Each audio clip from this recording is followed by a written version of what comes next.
जय श्री कृष्णा। श्रद्धा श्रद्धा क्या है? सुनते हैं श्रद्धा पर एक दृष्टांत। एक समय की बात है, महादेव माँ पार्वती के साथ हरिद्वार में घूम रहे थे।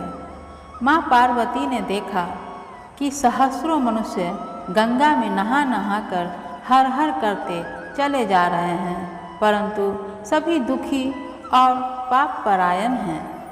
पार्वती ने बड़े आश्चर्य के साथ महादेव से पूछा, हे देवों के देव, गंगा में इतनी बार स्नान करने पर भी क्या इनके पाप और दुखों का नाश क्यों नहीं हुआ? क्या गंगा में सामर्थ्य नहीं रही? शिव जी ने कहा, हे प्रिय, गंगा में तो वही सामर्थ्य है, परंतु इन लोगों ने पाप नाशनी गंगा में स्नान ही नहीं किया है, तब इन्हें लाभ कैसे हो? पार्वती ने आश्चर्य से कहा, स्नान कैसे नहीं किया?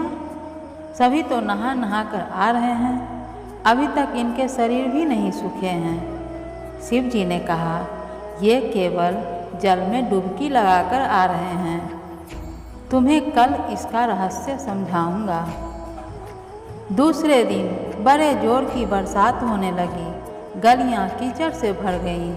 एक चौड़े रास्ते में एक गहरा गड्ढा था, चारों ओर लपटीला कीचड़ भर गया था। शिव जी ने लीला से ही वृद्ध रूप धारण कर लिया और दीन लाचार की तरह गड्ढे में जाकर ऐसे पड़ गए जैसे कोई मनुष्य चलता चलता गड्ढे में गिर पड़ा हो, निकलने की चेष्टा करने पर भी न निकल सकता हो। पार्वती को यह समझाकर गड्ढे के पास बैठा दिया, देखो, तुम लोगों को सुना सुना कर ऐसे पुकारती रहो कि मेरे वृद्ध पति अकस्मात गड्ढे में गिर पड़े हैं, कोई पुण्यात्मा इन्हें निकालकर इनके प्राण बचाएं और मुझ असहाय की सहायता करें। शिव जी ने ये भी समझाया कि जब कोई गड्ढे से मुझे निकालने को तैयार हो, तब इतना और कह देना कि भाई, मेरे पति सर्वथा निष्पाप हैं, इन्हें वही छुए जो स्वयं निष्पाप हो। यदि आप निष्पाप हैं तो इनके हाथ लगाइए, नहीं तो हाथ लगाते ही आप भस्म हो जाएंगे।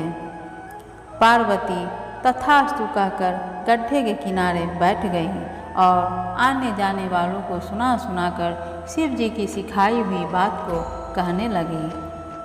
गंगा में नहाकर लोगों के दल आ रहे थे, जा रहे थे। सुंदरी युवती को यों बैठी देखकर कईयों के मन में पाप आया। कई लोग लज्जा से डरे तो कईयों को कुछ धर्म का भय हुआ, कई कानून से डरे। कुछ लोगों ने तो पार्वती को यह भी कह दिया कि मरने दे बुढ़े को, क्यों उसके लिए रोती है। माँ पार्वती को लोगों ने बहुत कुछ कहा। कुछ दयालु सच्चरित्र पुरुष थे, उन्होंने करुणावश हो युवती के पति को निकालना चाहा, परंतु पार्वती के वचन सुनकर वे भी रुक जाते। उन्होंने सोचा कि हम गंगा में नहाकर आए हैं तो क्या हुआ, पापी तो हैं ही, कहीं होम करते हाथ न जल जाए। इस बूढ़े को निकालने के चक्कर में इस स्त्री के कथनानुसार हम स्वयं भस्म न हो जाएं। किसी का साहस नहीं हुआ।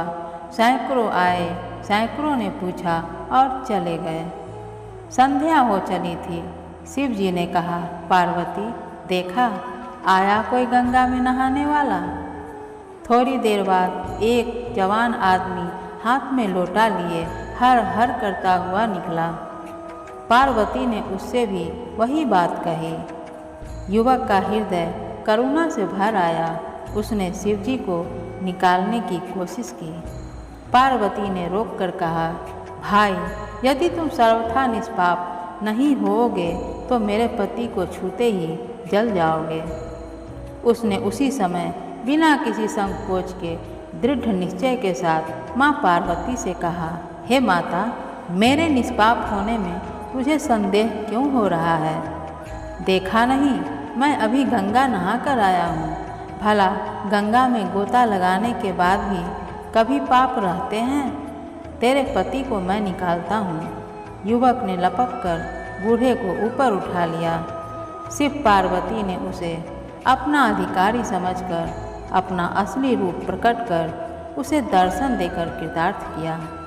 शिव जी ने माँ पार्वती से कहा, इतने लोगों में एक इसी ने तो गंगा स्नान किया था। जय श्री कृष्ण।